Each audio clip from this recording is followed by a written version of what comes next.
Hello, and welcome to the Godot community for high school visual art 3D. On the following slides, you will see the Saggar fire process and procedures. Once your forms are prepared and you have them all wrapped up and you're ready to load the kiln, you want to make sure that you are using a raku kiln or an outdoor gas-fired kiln. So I have two examples here. If you are a beginner to Saggar firing or raku firing, and so you just want to test the waters a little bit, a good little kiln to get is one of these converted trash can kilns. And basically, it's just a regular metal trash can that has a fire-resistant cloth lining the lid, and then also lining the interior. And I don't know if you can see, sure, a little bit further down at the bottom, there is a kiln shelf that is propped up on a couple of fire bricks.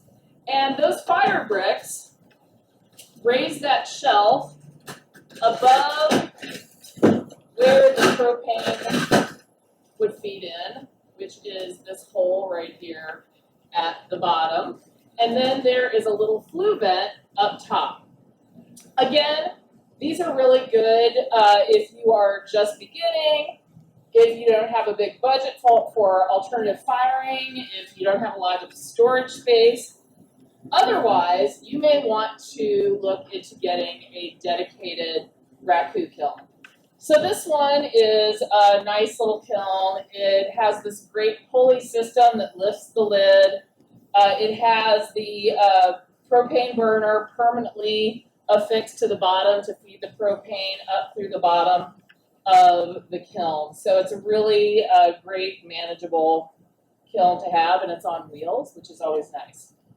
So when you're ready to load the kiln, you're going to do what is called tumble stacking. So a lot of times if you look up Saggar fire, you see the term tumble stack. Tumble stack, what is that? It's a pile.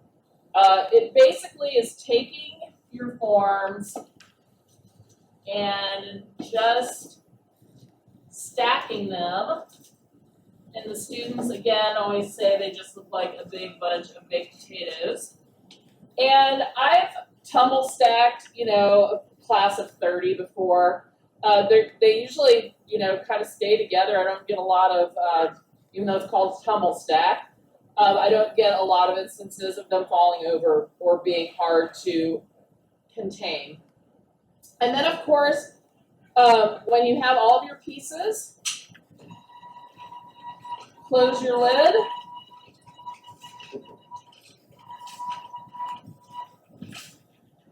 And when you are ready, you will start up your kiln. And for our Saggar fire, we want to go somewhere between 12 and 1300 degrees. So you want to make sure that you have your pyrometer. So you're going to need to have a pyrometer that you can measure the interior temperature of your kiln. What's going to happen when the kiln reaches that temperature is the materials are going to start to burn out inside the Saggar. But the aluminum foil itself will start to burn. And all that ferric chloride and aluminum foil burning can create some toxic fumes. So you do want to make sure that you are doing this outdoors. Once your kiln reaches that temperature, you want to go ahead and shut it off. If it gets too high or too far above that temperature, sometimes it just ends up burning everything out. It burns out the ferric chloride. It burns the carbon off of the form that's created all the beautiful modeled pattern, and then you're just kind of back at square one. So the best results are really going to be between that 12 and 13, somewhere around 1250, 1260, I think is where you want to be. If you open your kiln and you see that the aluminum foil has completely disintegrated off of your forms, you may have taken it too hot. So the aluminum foil should be primarily intact. It might show some signs, some beginning signs of disintegration, but it shouldn't be burned off of the forms completely. So I started my Saggar fire a little while ago, and it's taken it about 45 minutes to get close to the temperature that it needs to be. If I were doing a raku firing, I would want to make sure that I am dressed appropriately and using the appropriate tools. So I would have shoes that were closed-toed. I would want to make sure I was wearing natural clothing and not something that would melt onto my body if it got hot. And obviously I would need a pair of gloves and some raku tongs. I would want to wear my hair back, and I would want to have safety glasses on. However, since this is just a Saggar fire, all we are really doing is waiting for the pyrometer to reach our desired temperature of 1260, at which time we're just going to cut the gas off, walk away, and we can let it cool on its own time. And once it's cool enough, we can then open it up and see the results. So let's go ahead and check the pyrometer. And we can see that it is at 1266 and rising, so that is a good time to turn off the gas.